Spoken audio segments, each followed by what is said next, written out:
네, 오늘 묵상 간증은 나의 소중한 친구들입니다. 유교 집안에서 태어난 저는 아버지로부터 삼강오륜 등 양반으로서 지켜야 할 예의 범절을 듣고 배우며 자랐습니다. 부모님은 어디서든 사람들에게 업신여김을 받지 않도록 자기 자신을 지키며 살아야 한다고 말씀하셨습니다. 그래서 전 어릴 때 코올리게 친구를 보면 모자라 보여서 멀리했고, 가정사에 문제가 많은 친구는 무시가 되어서 가까이 하지 않았습니다. 사회생활을 할 때도 조금이라도 눈치 없고 예의 없는 사람과는 거리를 두었기에 낯선 도시에서 혼자 지내는 것이 무척 외로웠습니다. 그러던 중 저는 나를 위해 모든 걸 해줄 것 같은 남자를 만나 결혼을 했습니다. 하지만 남편은 친구에게 사기를 당해 전 재산을 잃었고 그 뒤 자포자기하며 방황하다가 외도로 집을 나갔습니다.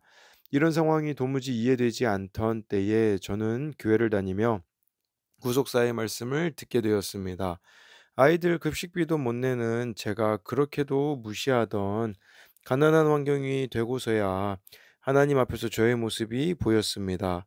사람을 외모로 차별하며 힘든 사람에게는 관심도 없고 마음에 악이 가득한 사람이 바로 저임을 알게 된 것입니다. 그러니 그제야 제 옆에 소중한 친구들이 보였습니다. 로마 성도들에게 문안하는 바울 곁에는 이전에 함께 공부하며 잘 나가던 가말리엘 문화의 친구들은 하나도 없었고 연약한 여자와 노예 친구들이 많은 것을 봅니다. 이처럼 저에게도 예전에 잘 나가던 친구들은 한 사람도 남지 않고 미혼모로 어려운 형편에도 아이를 홀로 키우는 지체와 남편이 외도녀와 아이까지 낳고 살지만 이혼하지 않고 아내의 자리를 지키는 지체들만 있습니다. 이들에게 말씀으로 오늘 하루만 살아내 보자고 매일 거룩한 입맞춤의 문안을 할 수 있게 되어 감사합니다. 세상에서 잘 사는 친구들과만 어울리고 싶어 하던 저를 남편의 외도와 가난한 환경으로 낮아지게 하셔서 이제라도 고난당하는 지체들이 나의 가장 소중한 친구임을 알게 해주신 하나님을 찬양합니다. 적용하기입니다. 이혼하고 혼자 지내는 친구의 생일날 미역국과 함께 큐티인을 들고 찾아가 보겠습니다. 큐티한 내용을 지체들과 매일 나눔으로 주 안에서 문안하겠습니다. 바울이요, 예수님 믿고 나서 만나는 사람들이 바뀌었다라는 것을 우리가 주목해야 된다라는 거죠. 정말 가말리엘이라는 그 문화생이었잖아요. 그 당시 최고의 존경받는 사람 밑에서 공부했으니 그 밑에서 같이 공부했던 사람들이 얼마나 많이 있겠어요. 그러나 이제 바울이 로마서에서는 그의 동역자들을 보면 노예 출신, 여자 이런 자들을 보게 되어지는 거죠. 저와 여러분들이 예수님을 정말 만났다면 이제는 만나는 사람들이 또한 달라져야 됨을 보여준다고 할 수 있습니다. 오늘은 로마서 16장 1절부터 16절까지인데요. 사람 이름이 오늘 말씀에 보면 가장 많이 나와요. 우리들에게 무엇을 말해 주는 걸까요? 이 사람들이 다 바울의 동역자들이거든요. 근데 이 사람들의 이름이 가장 많이 나왔다라는 것은 무엇을 말해 주는 거냐면 이들은 말씀이 삶이 되는 사람들이었었다라는 것이에요. 여러분 이 말씀은요. 우리들이 마땅히 살아내야 되는 것들이다라고 볼 수가 있고 삶의 모습으로 말씀을 살아낸 그런 자들이 오늘 말씀에 보면 나와 있는데요. 1-2 절을 보면요.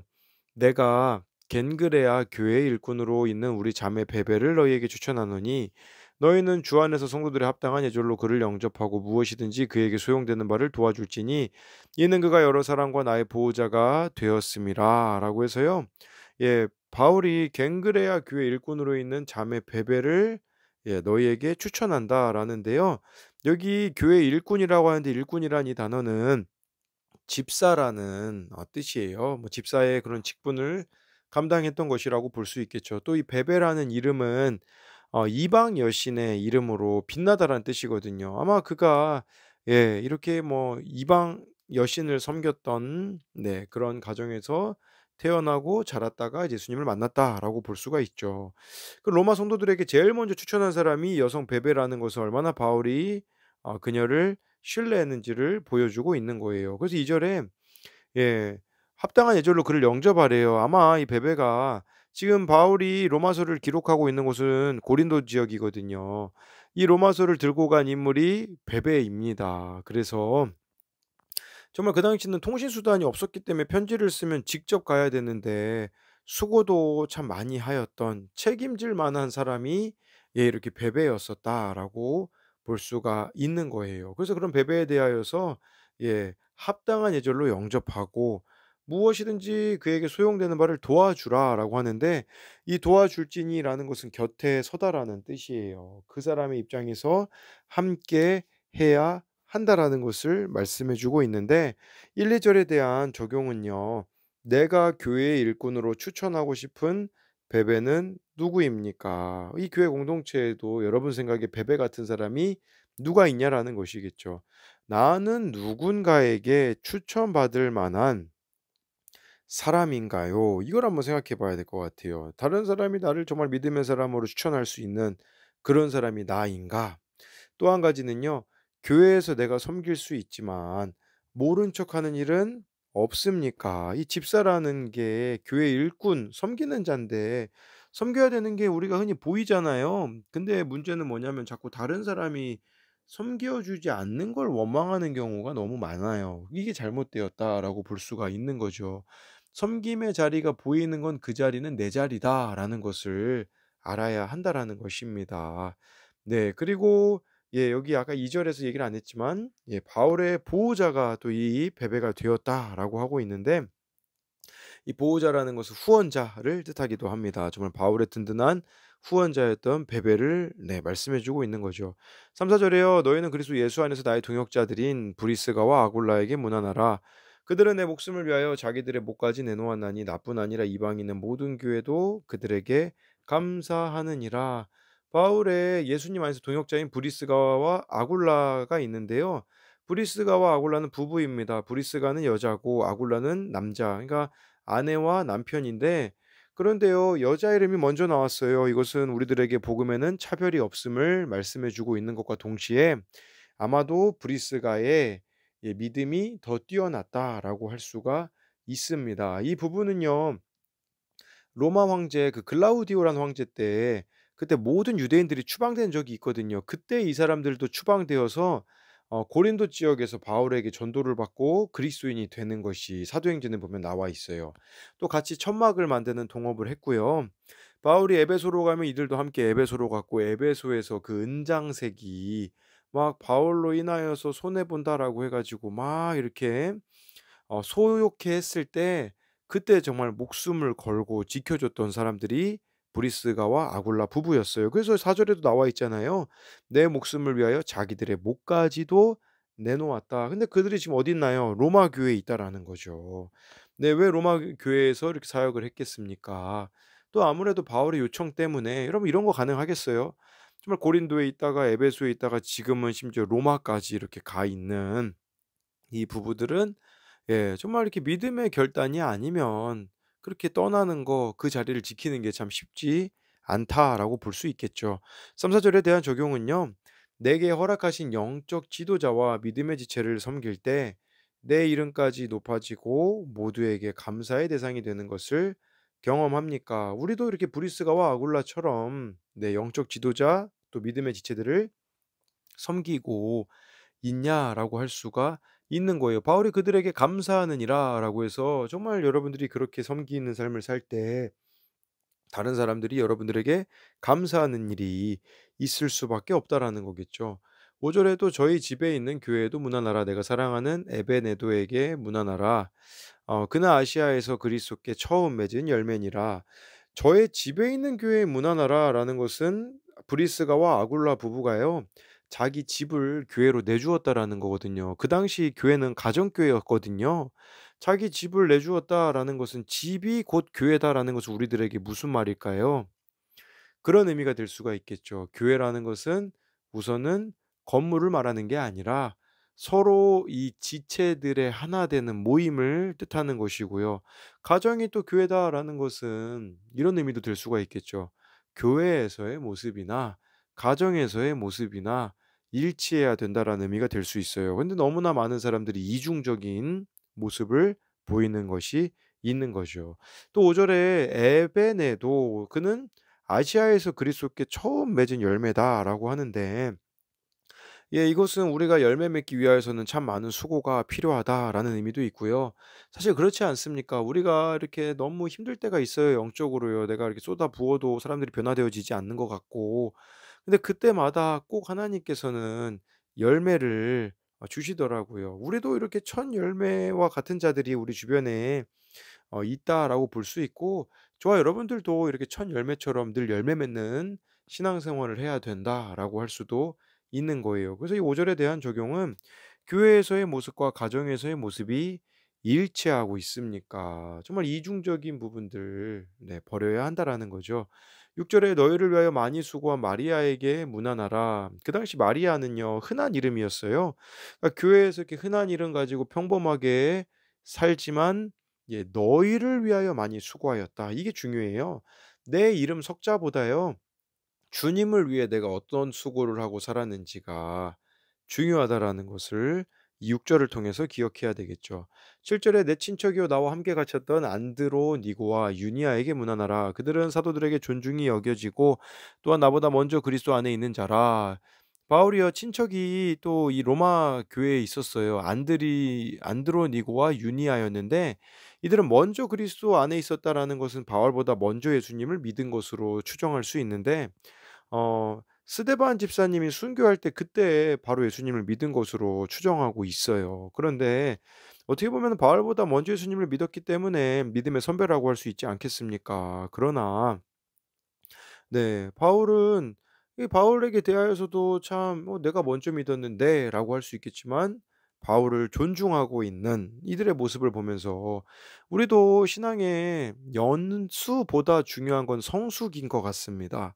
저와 여러분들이 예수님을 믿는데 얼마나 성숙하고 있는가, 얼마나 오래 믿었느냐, 그것도 물론 중요하지만 더 중요한 것은 그 연수 기간 동안에 얼마나 많은 성숙이 내 안에 있었는가죠.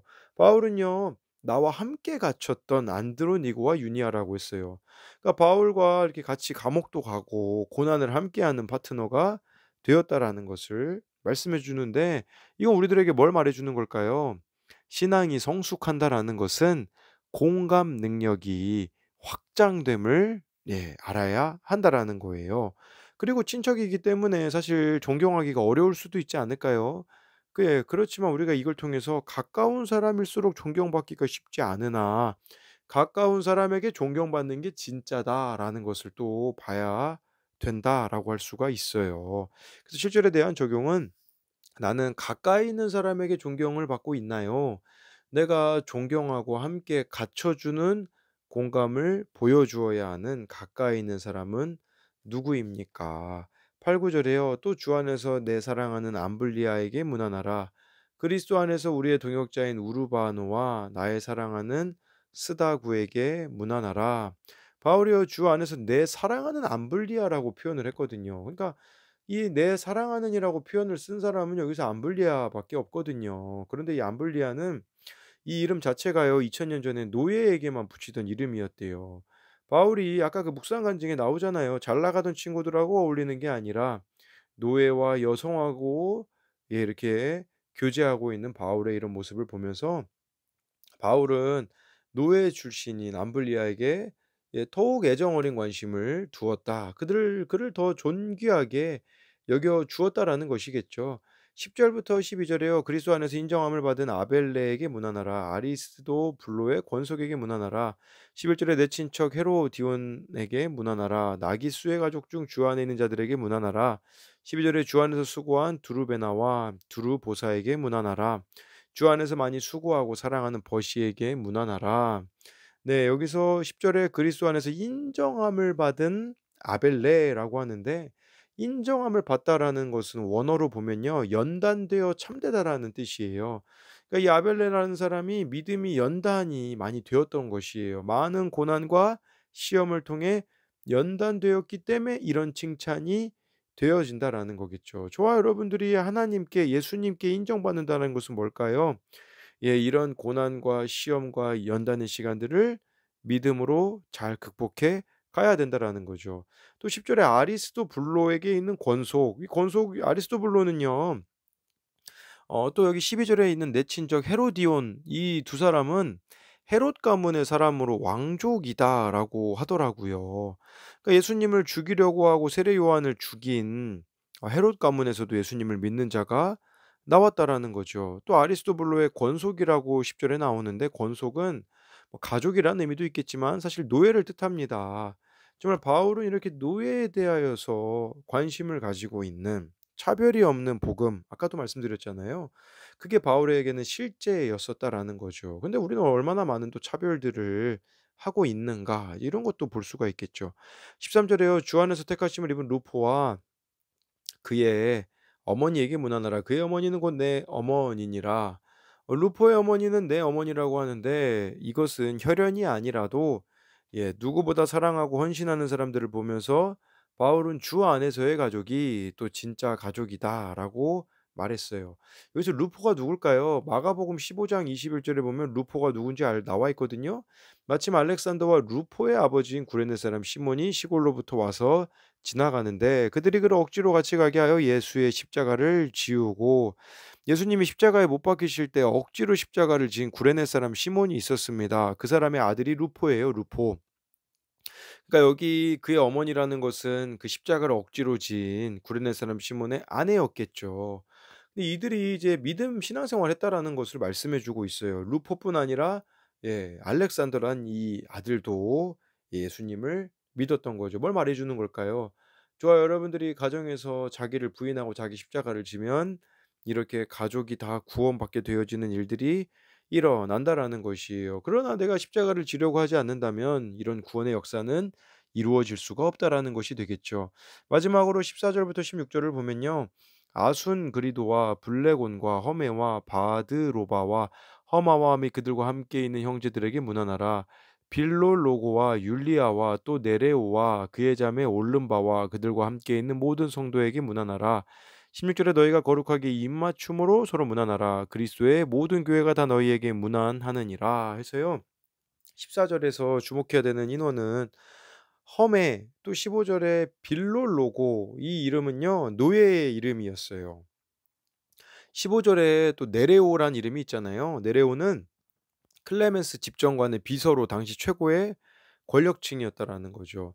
그런데 이 교회 사람들이 거룩하게 입맞춤으로 서로 문안하래요. 지금 봐봐요. 여자도 있죠. 노예도 있죠. 뭐 네로가 아니죠. 아까 그 헤롯의 뭐 가문인 그런 사람도 있죠. 그러나 중요한 것은 이들이 예수 그리스도 안에서 거룩함으로 입맞춤하고 문안하고 있다라는 사실이에요. 그러니까 주 안에서 입맞춤은 나를 필요로 하는 곳에서 힘든 사람들을 안아주고 세워주는 것이라 할 수 있는데, 왕족도 있고 노예 출신도 있어요. 그런데 내가 열등감이 많으면 왕족 같은 사람에게 접근을 못 하겠죠. 또 내가 교만하면 노예 출신 사람에게 다가가려고 하지 않겠죠. 기억해야 되는 것은 이 거룩하게 입맞춤으로 무난하기 위해서는 주 안에서 편견이 내려놓아져야 한다라는 사실이에요. 이것은 주 안에서만 가능하다라고 볼 수가 있어요. 그래서 이것에 대한 적용은 아직도 내가 버리지 못해서 하나 되지 못하는 편견은 무엇입니까? 저와 여러분들이 내려놔야 될, 버려야 될 편견이 있는데 그걸 안 내려놓으니 이 교회 안에서 하나 되지 못하게 되어지는 부분이 무엇이 있느냐라는 것이고요. 또 한 가지는 오늘 내가 복음 때문에 무난해야 할 사람은 누구입니까? 끼리끼리가 아니라 진짜 다가가기 어려울 수 있으나 내가 돌아봐야 될 교회 안에 또 내 주변의 사람은 누가 있는지를 묻고 있는 것이에요. 정말 오늘 말씀에 나와 있는 이 사람들, 말씀이 삶이 되는 사람들이었고 우리도 마찬가지로 말씀이 삶이 되는 사람들이 되기를 소망합니다.